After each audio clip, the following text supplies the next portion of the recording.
وہ کسی ایسے گروہ کی تلاش میں تھا جو اسے مراقبہ سکھا دے۔ وہ کئی گروہوں کی خدمت میں حاضر ہوا لیکن کچھ نہ بن سکا اور کئی سال گزر گئے۔ وہ اب اکتا سا گیا تھا۔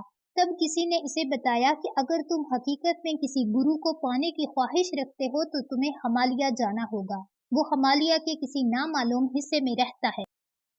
یہ بات یقینی ہے کہ وہ ہے وہیں، البتہ کسی کو ٹھیک سے نہیں پتا کہ وہ کہاں رہتا ہے۔ جب بھی کسی کو اس کے رہائشی مقام کا پتہ چلے وہ اپنی جگہ تبدیل کر لیتا ہے۔ وہ بوڑھا ہو چکا تھا لیکن اس نے سچے گرو کے بارے میں سن کر ہمت جمع کی، وہاں سے جانے کی ٹھانی اور 2 سال تک خوب محنت کر کے اپنے اخراجات کے لیے رقم اکٹھی کی۔ پھر وہ سفر پر روانہ ہو گیا۔ آخر چند برسوں بعد وہ ہمالیہ پہنچ گیا۔ وہاں لوگوں نے اسے بتایا، ہاں ہم نے اس کے بارے میں سنا ہے، وہ بہت بڑا آدمی ہے مگر ہم اس کی درست معلومات دینے سے قاصر ہیں۔ کسی کو بھی نہیں معلوم کہ وہ کہاں مل سکتا ہے۔ اگر تم اسے تلاش کرو تو اسے ضرور ڈھونڈ لو گے۔ وہ آدمی بوڑھے کو ڈھونڈنے لگا۔ کئی سال گزر گئے لیکن اس کا کوئی نشان نہ ملا۔ اب وہ مرنے کی حد تک بوڑھا ہو چکا تھا۔ اس کا گزارا صرف جنگلی پھلوں اور جڑی بوٹیوں پر تھا، لیکن اس نے ٹھان رکھی تھی کہ وہ اس بوڑھے کو ضرور تلاش کر لے گا۔ آخر ایک روز اسے ایک ویرانے میں ایک جھونپڑی نظر آ ہی گئی۔ اب اس میں چلنے کی ہمت نہیں تھی، لہٰذا اس نے رینگنا شروع کر دیا اور جھونپڑی تک پہنچ گیا۔ جھونپڑی کا کوئی دروازہ نہیں تھا۔ اس نے اندر جھانکا تو اسے محسوس ہوا کہ نہ صرف اندر کوئی نہیں تھا بلکہ اندر کے ماحول سے عیاں تھا کہ صدیوں سے یہاں کوئی آیا گیا نہیں تھا۔ اب وہ بے یار و مددگار ہمالیہ کی چٹانوں پر پڑا تھا۔ ٹھنڈی ٹھنڈی ہوا چل رہی تھی اور دھوپ اس کے چہرے کو روشن کر رہی تھی۔ کچھ دیر بعد اسے پہلی بار خوشی محسوس ہونے لگی۔ اس نے ایسی خوشی، ایسا نشہ پہلے کبھی نہیں دیکھا تھا کہ اچانک اس کی ساری مایوسی، ساری تھکن اور پریشانی غائب ہو گئی۔ سکون اور اطمینان کی ایک لہر اس کے جسم میں دوڑنے لگی۔ اس نے مسرت سے اپنی آنکھیں بند کر لیں اور اس وجدانی کیفیت سے لطف اندوز ہونے لگا۔ کچھ دیر بعد اسے محسوس ہوا کہ کوئی اس پر جھکا ہوا ہے۔ اس نے آنکھیں کھولیں تو دیکھا کہ ایک بہت بوڑھا آدمی اس پر جھک کر دبے ہونٹوں مسکرا رہا تھا۔ وہ بوڑھے کی آنکھوں میں غرق ہو گیا۔ کچھ دیر سناٹا رہا، پھر بوڑھے نے خاموشی کا سحر توڑتے ہوئے کہا، اچھا تو تم پہنچ ہی گئے، بولو تمہیں کیا سیکھنا ہے؟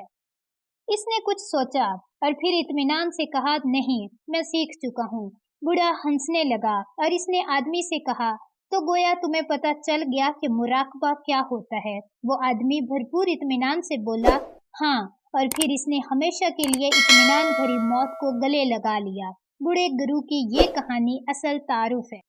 اصل کامیابی جس کا تعلق صرف منزل کے حصول سے نہیں، اس کی راہ میں جستجو، کوشش اور جدوجہد سے بھی ہے۔ مسلسل محنت، کوشش اور جدوجہد ہی دراصل کامیابی ہے۔ یہ اصل سچائی اور بنیادی راز ہے۔ ہم میں سے بہت لوگ نتائج اور حصول ہی کو کامیابی سے تعبیر کرتے ہیں اور سمجھتے ہیں کہ کامیابی اس شے کا حتمی حصول ہے جس کی خواہش کی جائے، جس کے خواب دیکھے جائیں، مگر یہ کامیابی کا ایک ادھورا نظریہ ہے جس کا تعلق کامیابی سے زیادہ لالچ سے ہے۔ صرف نتائج اور صلے کی خواہش رکھنے والے جلد ہمت ہار جاتے ہیں، کیونکہ ضروری نہیں کہ آپ ہر بار مطلوبہ نتائج حاصل کریں۔ بعض اوقات آپ شدید محنت اور جستجو کے بعد بھی وہاں نہیں پہنچ سکتے جہاں آپ کو پہنچنا چاہیے۔ ایسے میں صرف نتائج سے محبت رکھنے والے بہت جلد حوصلہ ہار کر میدان دوسروں کے لیے خالی چھوڑ دیتے ہیں۔ ہمارا مسئلہ یہ ہے کہ ہم کامیابی پر یقین رکھتے ہیں لیکن اس راستے پر جانا نہیں چاہتے جو ہمیں اس تک لے جاتا ہے۔ یعنی دوسرے لفظوں میں، ہم جنت میں بھی جانا چاہتے ہیں اور مرنے کے لیے بھی تیار نہیں ہوتے۔ ہم لنکن سے جب صدر منتخب ہونے کے بعد پہلی بار انٹرویو لیا گیا تو صحافی نے سوال کیا کہ ایک لکڑہارے کے گھر میں پیدا ہونے والا لڑکا امریکی صدر کیسے بن گیا؟ ابراہم لنکن نے بہت خوبصورت جواب دیا۔ اس نے کہا کہ اس لیے کہ منزل کو پہچاننے کے بعد اس غریب لڑکے نے محنت اور جدوجہد سے دوستی کر لی تھی۔ ہر کامیاب آدمی کی پہلی محبت جدوجہد یعنی کہ کوشش ہے۔ وہ اسے اپنے خوابوں کو سچ کر دکھانے کا بہترین نسخہ سمجھتا ہے اور اس نسخے کو ساری زندگی سینے سے لگائے رکھتا ہے۔